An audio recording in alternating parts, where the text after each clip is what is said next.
To my YouTube channel.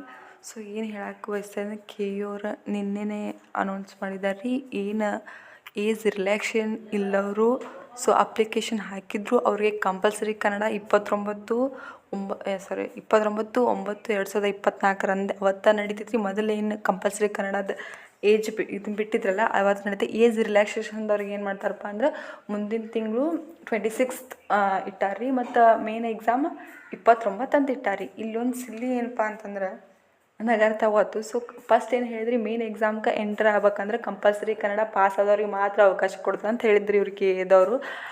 ಆದರೆ ಏನಾಗಿತ್ತಪ್ಪ ಅಂತಂದ್ರೆ ಅವ್ರದ್ದು ಅವತ್ತೇ ಎಕ್ಸಾಮ್ ಬರೆದಿರ್ತಾರೆ. ಸೊ ಅದ್ರ ಹಿಂದಿನ ದಿನ ಎಕ್ಸಾಮ್ ಬರೆದಿರ್ತಾರೆ ಕಂಪಲ್ಸರಿ ಕನ್ನಡ. ಅದನ್ನು ಹೆಂಗೆ ಎಕ್ಸಾಮ್ ಪೇಪರ್ ಚೆಕ್ ಮಾಡ್ತಾರೆ ರೀ ಇವ್ರು?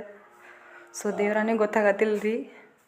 ಇವರೆಲ್ಲ ಹಳ್ಳ ಹಿಡ್ದು ಎಲ್ಲ ಹದಗೆಡ್ಸೋಂಥ ಇದೆ ರೀ. ಯಾಕಂದ್ರೆ ಪ್ರಾಮಾಣಿಕವಾಗಿ ಬರ್ದಿರ್ತಾರೆ ಪಾಪ. ಅವಕಾಶನ ಇಬ್ಬರಿಗೆ ಸೇರಿ ಅವಾಗ ಇಟ್ಟಿದ್ರೆ ಒಂದು ವೇಳೆ ಬೇರೆ ಇರ್ತಿತ್ತು ರೀ ಅದು. ಸೊ 26ಕ್ಕೆ ಇದನ್ನಿಟ್ಟು ಕಂಪಲ್ಸರಿ ಕನ್ನಡ ಅವ್ರದ್ದಿಟ್ಟು 27ನೇ ತಾರೀಕು ಮೇನ್ ಎಕ್ಸಾಮ್ ಇಟ್ಟಾರೆ ರೀ. ಫಸ್ಟ್ ಹೇಳ್ತಾರೆ ರೀ ಮೇನ್ ಎಕ್ಸಾಮ್ದಾಗ ಕಂಪಲ್ಸರಿ ಪಾಸ್ ಆದವ್ರಿಗೆ ಮಾತ್ರ ಮೇನ್ ಎಕ್ಸಾಮ್ ಅಲೋ ಆಗುತ್ತೆ, ಇಲ್ಲಾಂದ್ರೆ ಅಲೋ ಆಗಲ್ಲ ಅಂತ. ಸೊ ಯಾರು 50 ಅಂಕಗಳನ್ನು ಕಂಪಲ್ಸರಿ ಕನ್ನಡದಲ್ಲಿ ತೊಗೊಂಡಿರ್ತಾರೆ ಅವ್ರಿಗೆ ಮಾತ್ರ ಮೇನ್ ಎಕ್ಸಾಮ್ ಬರಲಿಕ್ಕೆ ಅವಕಾಶ ಅಂತ ಹೇಳಿದ್ರಿ.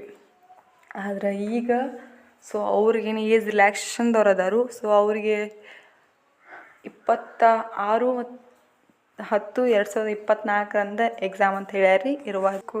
ಮತ್ತು ಹೊಸದಾಗಿ ಅವಕಾಶ ಕೊಟ್ಟಾರಿ. ಏನಪ್ಪ ಅಂತಂದ್ರೆ ಅಪ್ಲಿಕೇಶನ್ ಹಾಕಾಕ ಏಜ್ ಇಲ್ಲಿ ಏನಂತ ಇನ್ನೊಂದು ಏನು ಹೇಳ್ಯಾರಪ್ಪ ಅಂದ್ರೆ ಯಾರು ಹಿಂದೆ ಅಪ್ಲಿಕೇಶನ್ ಹಾಕಿಲ್ಲಲ್ಲ ಅಂಥವ್ರು ಕೂಡ ಏನೋ ಹೊಸದಾಗಿ ಅಪ್ಲಿಕೇಶನ್ ಹಾಕಕ್ಕೆ ಅವಕಾಶ ಕೊಟ್ಟಾರೆ. ಯಾರು ಹಿಂದೆ ಹಾಕಿಲ್ಲ ನೋಡ್ರಿ, ದಯಮಾಡಿ ಹಾಕ್ರಿ. ಸೊ ಅವಕಾಶಗಳನ್ನು ತಪ್ಪಿಸ್ಕೊಳ್ಬಾರ್ದು ಅಂತ ಹೇಳ್ತಾರೆ, ಅವಕಾಶಗಳನ್ನು ಬಿಡಬಾರ್ದು ಅಂತ ಹೇಳ್ತಾರೆ. ಸೊ ನಿಮಗೊಂದು ಅವಕಾಶ ಕೊಟ್ಟಿದ್ದಾರೆ. ಸೊ ಎಲ್ಲರೂ ಅಪ್ಲಿಕೇಶನ್ ಹಾಕಿರಿ. ಅದಲ್ಲದೆ ಇದೊಂದು ಗೊಂದಲ, ನಾನು ಕೆ ಇದವ್ರಿಗೆ ಇಮೇಲ್ ಕೂಡ ಮಾಡಿದ್ದೆ, ಬಟ್ ಅದಕ್ಕೆ ರಿಪ್ಲೈ ಅವರು ಮಾಡಿಲ್ಲ. ಸೊ ಮಾಡಿದ ತಕ್ಷಣ ಅಪ್ಡೇಟ್ ಕೊಡ್ತೀನಿ. Thank you for watching. Subscribe my YouTube channel. Thank you.